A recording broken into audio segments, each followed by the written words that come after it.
जय श्री राम जी, जय श्री राम। आगे हम रामायण को, तुलसीदास जी रामायण की आगे चर्चा करते हैं। राम और लक्ष्मण शत्रुघ्न थोड़े ही दिनों के अंतराल में उसका आगे पीछे जन्म हुआ था। सभी चारों भाई एक समान के जैसे उम्र में थे और राम इतने सक्षम थे। राम 4 बजे लगभग उठते थे, अपनी दिनचर्या करते थे, माता पिता को प्रणाम, गुरुजनों को प्रणाम नमस्कार आदि करके और प्रजा को की देखभाल करने लग गई। क्योंकि उम्र 18 वर्ष के लगभग 17-18 वर्ष की उम्र में वो राज्य को देखभाल में अग्रणी होने लगे। प्रजा को गुप्त रूप से उनको देखना और मंत्रियों को मीटिंग गुप्त रूप से लेनी अलग, और सभी सभा में, राज्यसभा में बैठ कर उसकी राय मशवरा अलग। जो गुप्त, जो अंदर मीटिंग होती वो अंदर गुप्त। आज तो हम गुप्त मीटिंग हमारे मंत्री करते हैं और उनसे करने से पहले तो बात चली आती है। अरे पेपर देने के लिए बच्चे जाते हैं, उनको पेपर के लीक हो जाते हैं। ये क्या शासन होगा, क्या मर्यादा होगी? जो हमारे मर्यादा शासन की सख्ताई नहीं होगी तो लीक होगी, और अगर ये सख्ताई होती है तो वो थर-थर कांपते हैं। अगर ये पैसे लेकर के लीक करेंगे तो भी थर-थर कांपेंगे। अगर जो आप वो लीक करने वाले जो कोई रिश्तेदार संबंधी को भी वो लीक करेंगे तो वो थर-थर कांपेंगे। पहले अपने प्राण हट करने, प्राण की बाजी लगानी पड़ेगी और फिर वो लीक करेंगे। ऐसे लीक नहीं करते क्योंकि उनको पता है कि लचीला कानून है, इसमें लीक हुआ या नहीं हुआ।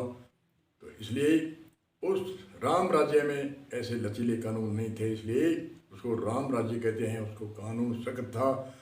जो दंडधारी होता है उसको दंड देना, और जो नेक नेमी होता है उनको मान सम्मान देना, और छोटे से बड़े से लेकर के सबका एक जैसा सम्मान करना। ऐसा शासन को ऋषि मुनियों ने राम राज्य कहा है। आज भी राम राज्य की भाषा बोलते हैं। राम राज्य में क्या है, कोई ऐसा थोड़ा ही है भी राम राज्य होता है उसमें अपराधी को दंड नहीं दे।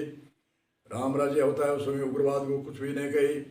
राम राज्य है उसको चोर लफंगे जो भी कोई डकैती आदि होते हैं उनको कुछ नहीं कहे, ऐसा नहीं होता।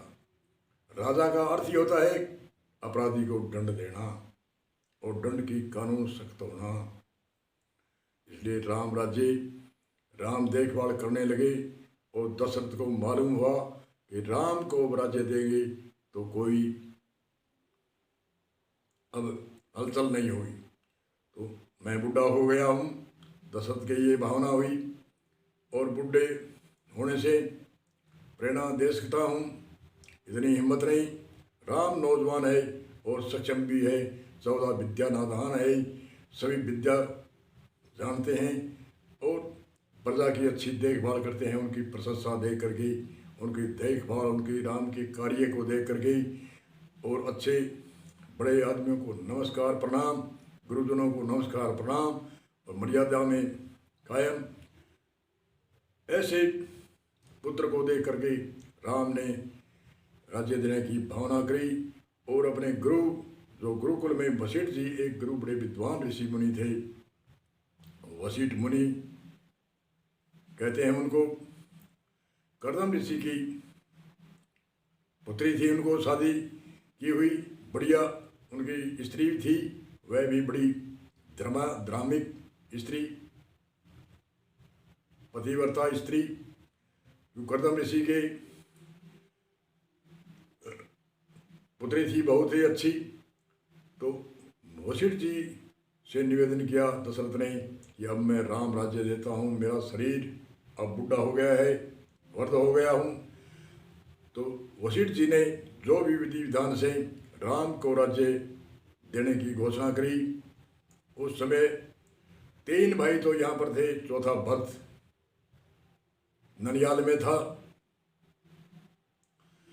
और राम ने दशरथ को कहा को आपकी इच्छा है पिताजी, आप शासन में बैठे रहो तो मैं देखभाल करता रहूँगा।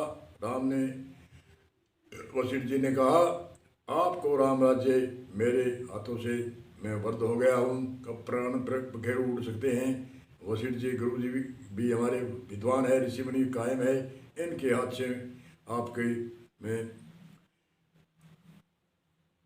राज्य आपको सुनता हूँ, राज्य देता हूँ और आप प्रजा की अच्छी तरह से देखभाल करनी है। तो राम ने अपने गुरु को प्रणाम करके और राम को राज्य का मुकुट बना दिया और राज्य की घोषणा कर दी। अच्छी खुशी मनाई, पूरे अयोध्या में खुशी हुई और खुशी से देवयोग से कहते हैं उनकी सौतेली माता कैकेयी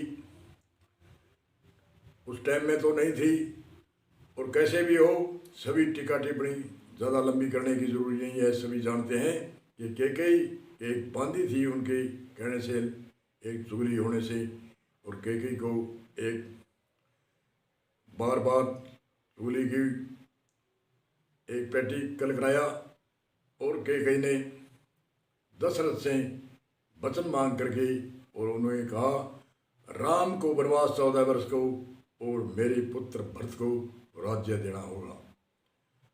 और उसने कहा था दशरथ ने कि मेरे राम के जाने से मेरे प्राण हरण हो सकते हैं।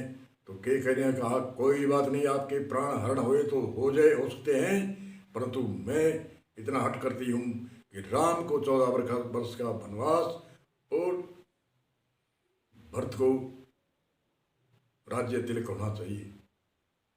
ननियाल में है, बुलाओ उसको, और राम को 14 वर्ष का वनवास अभी, और घोषणा कर दो कि भरत को राज्य देंगे और राम को 14 वर्ष का वनवास।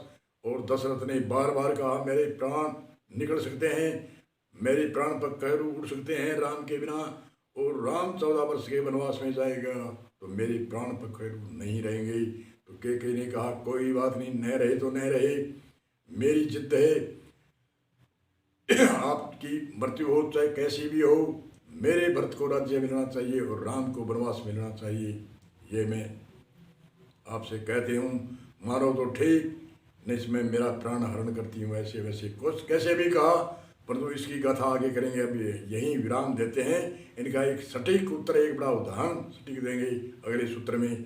जो सुनने वाले सुनेंगे तो उनको बड़ो एक महसूस होगा इसकी प्रेरणा क्या है। बोलो जय श्री राम, जय श्री राम।